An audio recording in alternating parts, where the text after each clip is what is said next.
കർത്താവായ യേശുക്രിസ്തുവിന്റെ ധന്യനാമത്തിൽ എല്ലാവർക്കും വന്ദനം. ഇമ്മാനുവേൽ പ്രയർ മിഷന്റെ ഉറവ് എന്ന ഈ പ്രോഗ്രാമിലേക്ക് ഏവർക്കും ഹാർദവമായ സ്വാഗതം. കർത്താവിൽ പ്രിയരെ, എല്ലാവരും സുഖമായിരിക്കുന്നു എന്ന് കരുതുകയാണ്. എല്ലാ പ്രിയപ്പെട്ടവരെ ഓർത്തുകൊണ്ട് ഞങ്ങൾ പ്രാർത്ഥിക്കുന്നു. ഈ കൂട്ടായ്മയോടുള്ള ബന്ധത്തിൽ ഞങ്ങൾക്ക് നൽകുന്ന എല്ലാ നല്ല പ്രോത്സാഹനങ്ങൾക്കും കൂട്ടായ്മകൾക്കും ഹൃദയം നിറഞ്ഞ നന്ദി ഒരിക്കൽ കൂടെ അറിയിക്കുകയാണ്. ഗിദെയോനെ നോക്കി ബലത്തോടെ പോകാൻ ഞാൻ നിന്നോട് കൂടെയുണ്ട്, മിദ്യാനയുടെ കയ്യിൽ നിന്നും ഇസ്രായേലിനെ രക്ഷിക്കേണ്ടതിന് ഞാൻ തെരഞ്ഞെടുത്തിരിക്കുന്നു എന്ന് പറഞ്ഞു. അവിടെ നിന്നും ആരംഭിച്ച ശുശ്രൂഷകൾ അനവധിയായ ആഴ്ചകൾ അനേക വിഷയങ്ങളിലൂടെ കടന്നു പോകാൻ തക്കവണ്ണം ദൈവം നമ്മെ സഹായിച്ചു. കഴിഞ്ഞ ദിവസം നമ്മൾ ചിന്തിച്ചത് അപ്പോസ്തലനായിരിക്കുന്ന വിശുദ്ധ പത്രോസ് കാരാഗൃഹത്തിൽ കിടക്കുമ്പോൾ സഭാശ്രദ്ധയോടുകൂടെ പ്രാർത്ഥിക്കുകയും തന്നെ വിടിവിച്ച് ദൈവത്തിന്റെ ദൂതൻ വാതിലുകൾ തുറന്ന് പ്രാർത്ഥനാ സ്ഥലത്ത് കൊണ്ടുവന്നു. ദൈവരെ വിടിവിച്ചു. അവിടുന്ന് ലഭിക്കപ്പെട്ടതായിരിക്കുന്ന ആ ശുശ്രൂഷകള് ഏറ്റവും അനുഗ്രഹവും അത് വളരെ കൃത്യവുമായിരുന്നു. പലപ്പോഴും നമ്മുടെ ക്രിസ്തീയ ജീവിതത്തിൽ നമ്മൾ കണ്ടുവരുന്നത് കഴിഞ്ഞകാല ഭക്തന്മാരുടെ ജീവിതത്തിലൊക്കെ ഒരുപാട് കഷ്ടതകൾ വന്ന അനുഭവങ്ങളാണ്. അവർക്ക് എന്തുകൊണ്ട് ഇങ്ങനെ ശോധനകൾ വരുന്നു? അവർക്ക് എന്തുകൊണ്ട് പീഡകൾ വരുന്നു? എന്തുകൊണ്ട് അവരുടെ ജീവിതത്തിൽ നിരാശപ്പെട്ട അവസ്ഥയുണ്ടാകുന്നു? അവരെല്ലാവരാൽ തള്ളപ്പെടുന്ന അവസ്ഥയുണ്ടാകുന്നു. അവരെ ഒറ്റപ്പെടുത്തുന്ന അവസ്ഥകൾ ഉണ്ടാകുന്നു. പലപ്പോഴും നമ്മുടെ ജീവിതത്തിൽ ചിന്തിച്ചുകൊണ്ടിരിക്കുന്ന ചില കാര്യങ്ങളാണ്. അതിനോടുള്ള ബന്ധത്തിൽ ഇന്ന് പകൽക്കാലം ദൈവദാസന്മാർക്ക് കടന്നു വരുന്ന ചില പ്രയാസങ്ങളുണ്ട്. അവരറിയാതെ, അവർ ചിന്തിക്കാത്ത സമയത്ത്, വിചാരിക്കാത്ത സമയത്ത്, പ്രതീക്ഷിക്കാത്ത സമയത്ത് വന്നു ചേരുന്ന ചില അനുഭവങ്ങളുണ്ട്. ആ അനുഭവങ്ങളാണ് ഇന്ന് പങ്കുവെക്കാൻ ആഗ്രഹിക്കുന്നത്. കുഴിയിൽ വീണുപോയതായിരിക്കുന്ന ചില ദൈവദാസന്മാരെ ഞാനൊന്ന് പരിചയപ്പെടുത്തുവാനായിട്ടാണ് ഇന്ന് ആഗ്രഹിക്കുന്നത്. നമുക്കെല്ലാവർക്കും വളരെ സുപരിചിതമാണ്. അനേക സന്ദർഭങ്ങളിൽ വായിക്കുകയും അനേക ദൈവദാസന്മാരിലൂടെ നല്ല ആലോചനകൾ കേൾക്കാനും നല്ല ആത്മീയ ദർശനം പ്രാപിക്കാനും നമ്മെ തന്നെ പൊതു ശുശ്രൂഷകൾക്കും പുതിയ അനുഭവത്തിനും സമർപ്പിക്കാനും ഒക്കെ കഴിഞ്ഞിട്ടുള്ള നല്ല വചനങ്ങൾ തന്നെയാണ്. അതിനാധാരമായിട്ട് ഞാൻ ഇന്ന് ശ്രദ്ധയിൽപ്പെടുത്തുവാനായിട്ട് ആഗ്രഹിക്കുന്ന കുഴിയിൽ വീണുപോയതായിരിക്കുന്ന ചില പ്രിയപ്പെട്ടവരുണ്ട്. അതിൽ ഒരാളുടെ പേര് ഇന്ന് പറയാൻ ആഗ്രഹിക്കുകയാണ്. അതിനാധാരമായിട്ട് ദാനിയേലിന്റെ പുസ്തകം 6-ാം അധ്യായം 16-ാമത്തെ വാക്യമാണ്. അവർ ദാനിയേലിനെ കൊണ്ടുവന്ന് സിംഹങ്ങളുടെ ഗുഹയിൽ ഇട്ടുകളഞ്ഞു.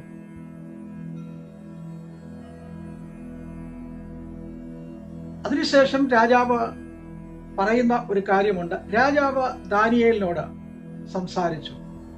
നീ ഇടപെടാതെ സേവിച്ചു വരുന്ന നിന്റെ ദൈവം നിന്നെ രക്ഷിക്കും എന്ന് കൽപ്പിച്ചു.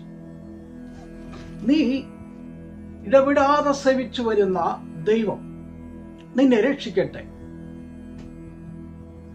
രാജാവിന്റെ വാക്കാണ്, ദാരിവേശ് രാജാവിന്റെ വാക്കാണ്. പ്രവാസ ലോകത്തിൽ അടിമയായി കടന്നുപോയ ഒരു വ്യക്തിയാണ് ദാനിയേൽ. ശദ്രക്ക്, മേശക്ക്, അബേദ്നെഗോവ്, അനവധിയായ ദൈവദാസന്മാരുടെ പേരുകൾ നമുക്കുണ്ട്. അവരൊക്കെ പ്രവാസ ജീവിതത്തിലുള്ളവരാണ്. എന്നാൽ ബാബേലിലേക്ക് കടന്നു ചെല്ലുമ്പോൾ തൻ്റെതായ കഴിവുകൾ കൊണ്ടും തൻ്റെ പ്രാർത്ഥനാ ജീവിത അനുഭവങ്ങൾ കൊണ്ടും തൻ്റെ ആ ദർശനവും കൊണ്ട് തനിക്ക് അവിടെ നല്ല ഒരു ജോലി കിട്ടി. ദാരിവേശ് ബാബേൽ സാമ്രാജ്യം ഭരിച്ചുകൊണ്ടിരിക്കുമ്പോൾ അതിന്റെ ഭരണാധികാരികളായിട്ട് അതിന്റെ ചുമതലകൾ വഹിക്കുന്നതിന് 140 അധ്യക്ഷന്മാരെ തെരഞ്ഞെടുത്തു. ഈ 140 പ്രവാചകന്മാരെ തെരഞ്ഞെടുത്ത കൂട്ടത്തിൽ ഈ ദാനിയേലുമുണ്ട്. എന്നാൽ ഗ്രഹകാര്യങ്ങൾ ക്രമീകരിക്കുന്നതിനും ഫൈനാൻസ് കാര്യം, പണത്തിന്റെ കാര്യങ്ങളും കൊട്ടാരത്തിലെ കാര്യങ്ങളും ചുമതലകളും ഒക്കെ വഹിക്കുന്നതിന് വേണ്ടി അതിൽ 3 പേരെ പ്രത്യേകിച്ച് തെരഞ്ഞെടുത്തു. ഈ 3 പേരെ തെരഞ്ഞെടുത്തതിൽ ഒരു വ്യക്തിയാണ് ദാനിയേൽ. ഈ ദാനിയേലിന്റെ പ്രാർത്ഥനാ ജീവിതവും തൻ്റെ വിശ്വസ്തതയും തൻ്റെ ഉത്തരവാദിത്വവും തൻ്റെ കഴിവുകളും തൻ്റെ യോഗ്യതകളും താൻ എവിടെയും വിശ്വസ്തനാകുന്നു എന്ന് തിരിച്ചറിഞ്ഞതുകൊണ്ട് രാജാവ് ലഭിക്കപ്പെട്ടതായിരിക്കുന്ന ഈ ജോലിയിൽ നിന്ന് തനിക്ക് ഒരു പ്രൊമോഷൻ കൊടുക്കുകയാണ്. അങ്ങനെ ഒരു പ്രൊമോഷന് വേണ്ട കാര്യങ്ങൾ ക്രമീകരിക്കുമ്പോൾ അത് കൂടെ ഉണ്ടായിരുന്ന രണ്ടുപേർ അറിയുകയും തന്നെ തൽസ്ഥാനത്ത് നിന്നും ഇല്ലാതാക്കണം, ആ കസേരയിൽ ഇരുത്തുവാൻ ഞങ്ങൾ ആഗ്രഹിക്കുന്നില്ല എന്ന് പറഞ്ഞ് ഈ രണ്ടുപേർ അവരുടേതായിരിക്കുന്ന ആളുകളുമായിട്ട് കൂടെ തന്ത്രങ്ങൾ ഒരുക്കി ആലോചനകൾ വെച്ച് ആലോചനക്കനുസരിച്ച് രാജാവിനെ ബോധിപ്പിച്ച് ഈ നാളുകളിൽ രാജാവിനോട് മാത്രമേ പ്രാർത്ഥിക്കാവൂ എന്നൊരു തീരുമാനം കൊണ്ടുവന്ന് അങ്ങനെ ദാനിയേലിനെ ആ നിലയിൽ കുരുക്കിടുവാൻ വേണ്ടിയാണ് അവർ ശ്രമിച്ചത്. എന്നാൽ ഒരു പരിധിവരെ അവരുടേതായിരിക്കുന്ന പ്രയത്നം വിജയിക്കുകയും അവരുടേതായ ലക്ഷ്യം കാണുകയും ചെയ്തിട്ടുണ്ട്. അപ്പോൾ എല്ലായിടത്തും വിളംബരം ചെയ്തു. അപ്പോൾ ദാനിയേൽ എന്ന് പറയുന്ന വ്യക്തി താൻ പതിവ് പോലെ രാവിലെ ഉച്ചയ്ക്കും വൈകിട്ടും 3 പ്രാവശ്യം പ്രാർത്ഥിക്കും. യെരുശലേമിലേക്കുള്ള വാതിൽ തുറന്നിട്ട് തന്റെ മാളിക മുറിയിൽ ഇരുന്നുകൊണ്ട് താൻ ഉറക്കെ കണ്ണുനീരോടെ പ്രാർത്ഥിക്കും. ഇപ്പോൾ എനിക്കെതിരെ ഒരു രേഖ എഴുതിയിരിക്കുകയാണ്, എനിക്കെതിരായിട്ട് നിയമം കൊണ്ടുവന്നിരിക്കുകയാണ്, എനിക്കെതിരായി ചില വ്യക്തികൾ എഴുന്നേറ്റിട്ടുണ്ട്, ഞാൻ അറിയാത്ത വ്യക്തിയാണ്, ഞാൻ ചിന്തിക്കാത്ത അനുഭവമാണ്, എൻ്റെ കൂടെ ഇരുന്നവരാണ്, കൂടെ നിന്നവരാണ്, കൂടെ സംസാരിച്ചവരാണ്, കൂടെ ഭക്ഷണം കഴിച്ചവരാണ്. അവരുടെ ഉള്ളിലുണ്ടായിരുന്ന ആ വിഷപ്പുക അവർ പുറത്തേക്ക് എടുത്തപ്പോൾ ദാനിയേൽ അറിഞ്ഞില്ല എന്നെ തകർക്കുന്ന ശക്തി ഉണ്ടായിരുന്നു എന്ന്. അതുകൊണ്ടാണ് 91-ാമത്തെ സങ്കീർത്തനത്തിൽ വായിക്കുന്നത്, അവൻ നിന്നെ വേട്ടക്കാരന്റെ കടിയിൽ വിടുവിക്കും.